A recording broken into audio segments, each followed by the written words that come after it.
நாளாந்தும் நாங்கள் ஓடிக்கொண்டு இருக்கிறோம். எதையோ தேடி நாங்கள் ஓடிக்கொண்டு இருக்கிறோம். பாடசாலைக்கு போகிறோம், அலுவலகங்களுக்கு போகிறோம், எங்களுடைய வேலைகளில் நாங்கள் ஆழமாக அதில் நாங்கள் எங்களோட டைமை ஸ்பெண்ட் பண்ணுறோம். சில பேர் பார்த்தீங்கன்னு சொன்னால் தொடர்ச்சியாக பிஸியாக இருப்பினும் அது ஏதோ பெருமை என்று வேறு அவை நினைச்சு கொள்வினோம். உண்மையில் இந்த குரோனிக் பிஸினஸ் என்று சொல்லப்படுகின்ற விஷயம், அதாவது நீண்ட காலத்துக்கு நாங்கள் பிஸியாகவே எங்களை வச்சு கொண்டிருந்தோம்னா கூட அது எங்களுடைய மன அழுத்தத்தில் அதிகளவிலான தாக்கம் செலுத்தும் என்று சொல்லி ஆராய்ச்சியாளர்கள் கண்டுபிடிச்சிருக்கிறார். ஸ்டான்போர்ட் பல்கலைக்கழகத்தில் செய்யப்பட்ட ஆராய்ச்சியினுடைய அடிப்படையில் தொடர்ச்சியாக ஒரு விஷயத்தை பற்றியே நினைச்சு கொண்டிருக்கிறோம், அல்லது ஒரு விஷயத்தில் ஆழமாக போய் வேறு விடயங்களை நாங்கள் கவனம் செலுத்தவில்லை, அல்லது எங்களோட லைஃப்பில் ரெஸ்ட்ன்ற பாட்டே இல்லாமல் இருக்கிறார்கள் 90% அதிகமாக இந்த மன அழுத்தத்தால் பாதிக்கப்படுகிறோம் என்று சொல்லி கண்டுபிடிச்சிருக்கிறோம். உண்மையில் இந்த மன அழுத்தம் எங்களோட உடலுக்கு மாத்திரமல்ல, உலகத்திற்கும் அதிக அளவில் பாதிப்பை செலுத்தக்கூடிய விஷயம். சிலர்கிட்ட ஃபோன் எடுத்தாலோ அல்லது சிலரை கண்டாலோ என்ன செய்கிறீங்கன்னு கேட்டால் சும்மா தான் இருக்கிறோம் அல்லது வெட்டியாக தான் இருக்கிறோம்னு சொல்வார்கள். அது உண்மையில் ஒரு பிளெஸ்ஸிங்கான விஷயமாகத்தான் கருதப்படுது. உண்மையில் இந்த சும்மா இருக்கிறோம் என்று சொல்கிறது கூட, அல்லது பிஸி இல்லாமல் இருக்கிறோம் என்று சொல்கிறார்கள், உண்மையில் பிளெஸ்டான ஆட்கள்.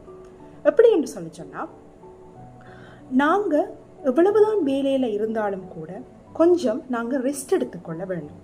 என்னடா நான் ஒரு வேலை நாளில் இப்படி கதைக்கிறேனேன்றதை விட எங்களுக்கு விருப்பமான விஷயங்கள், அல்லது இயற்கையோடு இருக்கிற விஷயங்கள், அல்லது எங்களை புத்துயிர்க்கக்கூடிய விஷயங்களில் நாங்கள் அதிக அளவில் ஈடுபடுகின்ற மூலமாகத்தான் ஒரு நீண்ட ஆயுளோடு, அதே நேரத்தில் இந்த ப்ரொடக்டிவாக ஒரு செயற்திறனோடு அல்லது ஒரு உற்பத்தி திறனோடு நாங்கள் வாழ முடியும் என்று சொல்லி பல ஆராய்ச்சிகள் சொல்லியிருக்கிறது. நீங்கள் ஸ்ட்ரெஸ்ஸாக இருந்தீங்கன்னு சொன்னால் நீங்கள் மட்டும் ஸ்ட்ரெஸ்ஸாக இல்லை, உலகத்தில் பலர் இந்த மன அழுத்தத்தால் பாதிக்கப்பட்டு கொண்டு தான் இருக்கணும். வெளியே சிரித்தாலும் கூட, வெளியே சந்தோஷமாக தெரிஞ்சாலும் கூட, அவர்களுடைய மனத்தினுடைய ஆழமான பக்கங்களில் பார்த்தீங்கன்னு சொன்னால் அவர்கள் எதையோ நினைச்சு ஒரி பண்ணி கொண்டு இருக்கணும்ன்றது தான் உண்மையாக இருக்குது. முதலாவது விஷயம், doing nothing is a kind of art என்று சொல்கிறார்கள். ஒன்றுமே செய்யாமல் இருக்கிறது கூட ஒரு கலைதான் என்று சொல்கிறார்கள். அது எல்லாராலையுமே முடிவதில்லை என்பதுதான் உண்மையான ஒரு விஷயமாக இருக்குது.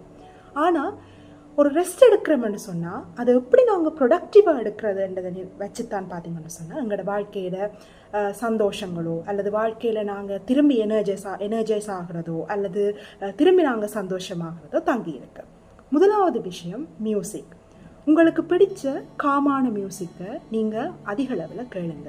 உங்களுக்கு ஸ்ட்ரெஸ்ஸாக தோன்ற சந்தர்ப்பங்களில் அந்த காம் மியூசிக்கை அதிக அளவில் லிசன் பண்ணுறதுனால உங்களோட மனம் ஆட்டோமேட்டிக்காகவே ஒரு பீஸ்ஃபுல்லான ஒரு நிலையை நோக்கி போகும்.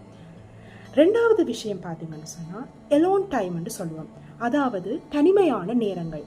என்னதான் நாங்கள் ஃப்ரெண்ட்ஸோட சந்தோஷமாக இருந்தாலும், என்னதான் ஃபேமிலியோடு நாங்கள் கதைச்சாலும், எங்களுக்குன்னு சொல்லி ஒரு தனிமையான நேரத்தை நாங்கள் ஒதுக்கி கொள்ள வேணும். தனிமையான நேரத்தை ஒதுக்கி கொள்வது மாத்திரம் இல்லாமல் அதை எந்த டைமில் நாங்கள் ஒதுக்கி கொள்கிறோம், எந்த இடத்துல நாங்கள் ஒதுக்கி கொள்கிறோம்ன்றது முக்கியமான விஷயம். ஒரு ஸ்ட்ரெஸ்ஃபுல்லான ஒரு என்விரான்மெண்ட்டில் நாங்கள் என்னதான் தனிமையாக இருக்க வெளிக்கிட்டாலும் அது எங்களுக்கு ஸ்ட்ரெஸ்ஸை உருவாக்கும். ஆனால் ஒரு பீஸ்ஃபுல்லான என்விரான்மெண்ட்டில் அல்லது உங்களுக்கு பிடிச்ச என்விரான்மெண்ட்டில் நீங்கள் கூட நேரம் ஸ்பெண்ட் பண்ணுறதுனால, அது அதிகமாக நீங்கள் அதிகாலையிலோ அல்லது ஒரு மாலையிலோ நீங்கள் கூடிய நேரம் ஸ்பெண்ட் பண்ணுறதுனால உங்களோட மனம் காமாகும்னு சொல்லி ஆராய்ச்சிகள் சொல்லுது. அடுத்த விஷயம் உங்களோட ஃப்ரெண்ட்ஷிப். நாங்கள் நினைக்கிறோம் அதிகளவிலான ஃப்ரெண்ட்ஷிப்பை வச்சிருக்கிறதுனால நாங்கள் சந்தோஷமாக இருப்போம்னு சொல்லி. ஃப்ரெண்ட்ஷிப்பில் குவான்டிட்டியை விட குவாலிட்டி தான் முக்கியமாக இருக்குது. நீங்கள் எவ்வளவு தூரம் ஒரு ஃப்ரெண்டோட க்ளோஸாக இருக்கிறீங்கன்றதுல தான் உங்களுடைய சந்தோஷம், உங்களுடைய ரெஸ்ட் தங்கி இருக்குன்னு சொல்லி ஆராய்ச்சிகள் சொல்லுது. அதனால் நம்பர் ஆஃப் ஃப்ரெண்ட்ஷிப்ஸை பார்க்குறத விட குவாலிட்டி ஆஃப் ஃப்ரெண்ட்ஷிப்பை பார்த்து அவர்களோடு நீங்கள் எவ்வளவு ஓப்பனாக டாக் பண்ணக்கூடிய மாதிரி இருக்குது, அவர்களோடு எவ்வளவு க்ளோஸாக இருக்கக்கூடிய மாதிரி இருக்குன்றது தான் நாங்கள் தீர்மானிக்க வேண்டும்ன்றது முக்கியமான ஒரு விஷயம். அடுத்ததாக பார்த்தீங்கன்னு சொன்னால் இயற்கையோடு அதிகளவில் டைம் ஸ்பெண்ட் பண்ணுறவங்களுக்கு மெமரி இம்ப்ரூவ் பண்ணுது. அதே மாதிரி அவைகளுக்கு கன்ஃபியூஷனோ ஆங்ஸைட்டியோ அல்லது வேறு விதமான மன ரீதியிலான அல்லது உள ரீதியிலான பிரச்சனைகள் ஏற்படுவதற்கான வாய்ப்புகளும் குறைவாக இருக்குது.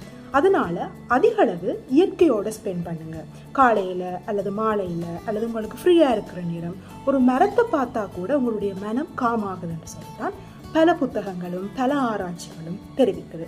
அதே நேரத்தில் உங்களுக்கு ஃப்ரீயாக இருக்கிற நேரம் இயற்கையோடு ஒரு வாக் போயிட்டு வாங்க, அல்லது இயற்கையோடு கொஞ்சம் டைம் ஸ்பெண்ட் பண்ணுங்கள். ஃபோனோடையோ அல்லது கெசட்ஸோடையோ இருக்கிறத தவிர்த்து இப்படியான விஷயங்களை செய்ததுனால நீங்கள் ஆட்டோமேட்டிக்காக ஒரு காமண்ட நிலைக்கு வருவீங்கன்னு சொல்லப்படுது. அடுத்தது புக்ஸ். நீங்கள் சில நேரத்தில் புக் ரீடராக இருக்கலாம், புக் லவராக இருக்கலாம். பட் புக்ஸ்ன்றது மிகவும் முக்கியமான விஷயம். உங்களுக்கு பிடிச்ச அல்லது உங்களோட மனதுக்கு அமைதியான அல்லது ஏதாவது ஒரு பாசிட்டிவ் இம்பேக்ட் கொடுக்குற ஏதாவது புக் எடுத்து வாசிங்க. அதுவும் முக்கியமான ஒரு விஷயம். டெய்லி அந்த புக் ரீடிங் ஹேபிட்ஸை நீங்கள் வச்சிருக்கிறனாலையும் நீங்கள் உங்களை இம்ப்ரூவ் பண்ணிக்கொள்ளலாம். உங்களோட மெமரி இம்ப்ரூவ் ஆகும், உங்களோட லாங்குவேஜ் ஸ்கில்ஸ் இம்ப்ரூவ் ஆகும். அதே நேரத்தில் க்ரியேட்டிவிட்டி என்று சொல்லப்படுகின்ற ஆக்கத்திறன் உங்களில் இம்ப்ரூவ் ஆகும். சும்மா இருக்கிறதுன்றது மிகவுமே இலகுவான விஷயம். ஆனால் கன பேர் சும்மா இருக்கிறதுனால தான் கணக்க யோசிப்பினம், கணக்க பிரச்சனை அவர்களுக்கு வரும். அதனால் அந்த டைம்ஸை நீங்கள் எப்படி ஸ்பெண்ட் பண்ணுறீங்க, அதை நீங்கள் எப்படி அமைச்சு கொள்றீங்கன்றதுல தான் உங்களோட வாழ்க்கையினுடைய சந்தோஷமோ அல்லது வாழ்க்கையில் நீங்கள் மீண்டும் ஒரு சிறந்த ஒரு மனிதராக வாரத்துக்கான சந்தோஷமோ கிடைக்கும். ஆகவே ப்ரொடக்டிவான விதத்தில் உங்களோட ஃப்ரீ டைமை ஸ்பெண்ட் பண்ணுறது மூலமாக ரெஸ்ட்ன்றதை ஒரு ஆர்ட்டாக மாற்றிக்கொள்ளுங்கள், வாழ்க்கை வாழ்வதற்காகவே.